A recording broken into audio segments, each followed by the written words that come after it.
Tony Stark. दोस्तों मेरी नजर में ये फिक्शनल यूनिवर्स का one of the most influencing character है अपने सुपर हीरो फॉर्म, यानी कि आयरन मैन के रूप में तो ये बहुत ज्यादा फेमस है ही, बट विदाउट द आर्मर भी टोनी की पर्सनालिटी बाकी किसी भी सुपर हीरो से हटकर है। हालांकि मार्वल वालों ने एंड गेम में टोनी को मार भले ही दिया हो, बट इस कैरेक्टर की पर्सनालिटी ही ऐसी है कि ये आने वाले 50-60 सालों तक हम जैसे लोगों को इंस्पायर करता रहेगा। खैर दोस्तों, आज इस एपिसोड में हम टोनी की इसी पर्सनालिटी के बारे में बात करेंगे, जहां मैं आपको बताऊंगा टोनी के 4 ऐसे मेजर पर्सनालिटी सीक्रेट्स जिनकी मदद से आप भी खुद को टोनी स्टार्क जैसा बना सकते हैं। और हाँ, आगे बढ़ने से पहले अगर एक बार उस सब्सक्राइब बटन को दबा दोगे ना तो मजा ही आ जाएगा। So hello friends, I am Pranab and this is the boring super hero.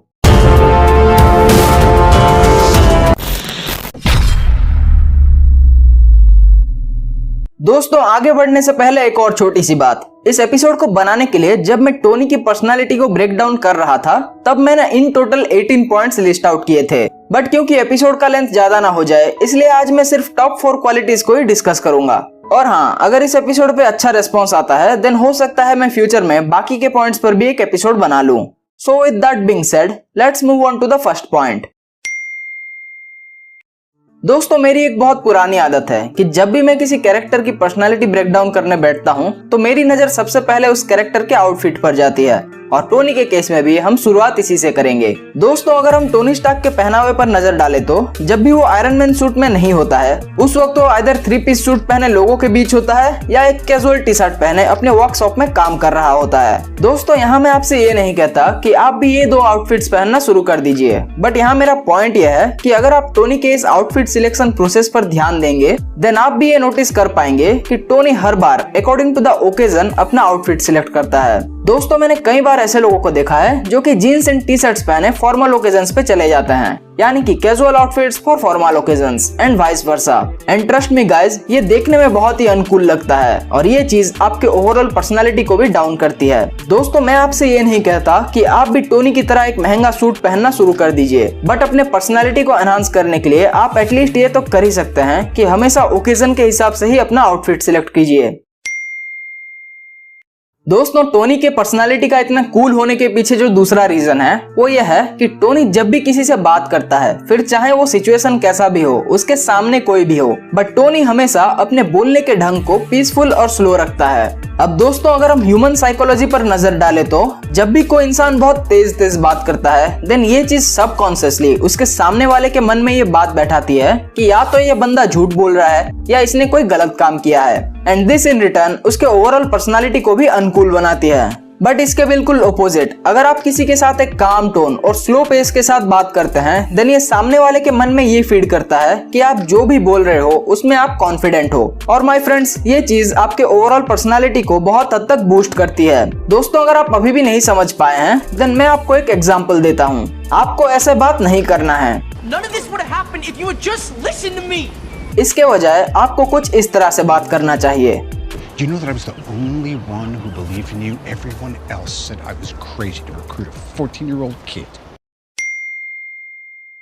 अब दोस्तों बैड एस इस वर्ड का लिटरल डिक्शनरी मीनिंग तो कुछ नहीं है, या शायद होगा अभी तो मैंने नहीं देखा है, बट अगर आपको एक बैड एस बंदे का एग्जांपल देखना है then Tony Stark is the perfect fit for it. दोस्तों इस बात में कोई शक नहीं है कि टोनी स्टार्क बाकी सभी मार्वल कैरेक्टर से ज्यादा बैड एस है, ज्यादा कूल है, और इसके पीछे का जो रीजन मैंने ऑब्जर्व किया है वो है एफर्टलेस वॉक। दोस्तों वो नंबर 1 फैक्टर जो कि टोनी स्टार्क को इतना बैड एस, इतना कूल बनाती है वो यह है कि टोनी बड़ी इजीली और एफर्टलेसली उन कामों को कर लेता है जिन्हें करने में दूसरों के पसीने छूट जाते हैं, और ये चीज टोनी के ओवरऑल करिश्मा को हाईली बूस्ट करती है। एग्जाम्पल के लिए आप एवेंजर्स 1 मूवी के उस सीन पर नजर डालिए जब कैप्टन अमेरिका के पसीने छूट गए थे लोकी से लड़ते लड़ते, बट जब टोनी स्टार्क उस सीन पर आता है तब वो एक ही शॉट में बिल्कुल एफर्टलेसली लोकी को ढेर कर देता है, और ओ माय गॉड इस सीन में टोनी कितना ज्यादा कूल लगता है। दोस्तों अगर आपको भी टोनी स्टार्क जैसा बैड एस एटीट्यूड चाहिए देन आपको भी अपने कामों को, स्पेशली उन कामों को जो कि आप दूसरों के सामने करते हो, उन्हें बिल्कुल एफर्टलेसली करना सीखना पड़ेगा।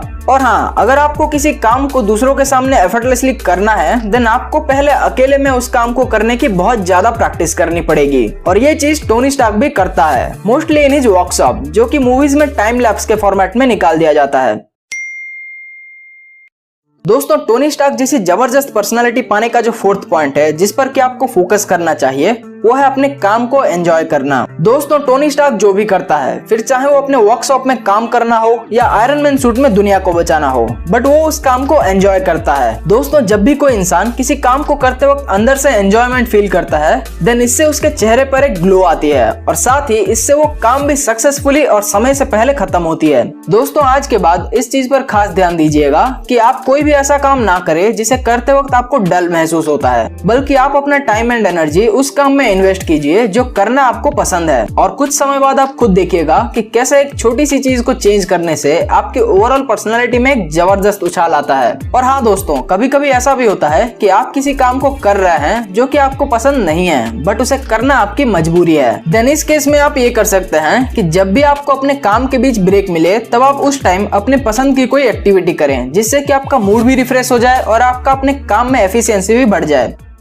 तो दोस्तों ये थे 4 ऐसे पॉइंट्स जिन्हें फॉलो करके आप भी डेफिनेटली टोनी स्टार्क जैसी पर्सनालिटी पा सकते हैं। और हाँ, जैसे कि मैंने पहले कहा था, अगर इस एपिसोड पे अच्छा रिस्पॉन्स आता है देन इसका पार्ट 2 भी डेफिनेटली आएगा। सो फ्रेंड्स, अब मैं आपसे मिलूंगा अगले एपिसोड में, और तब तक के लिए एपिसोड को लाइक कीजिए, चैनल को सब्सक्राइब कीजिए and be the boring super hero.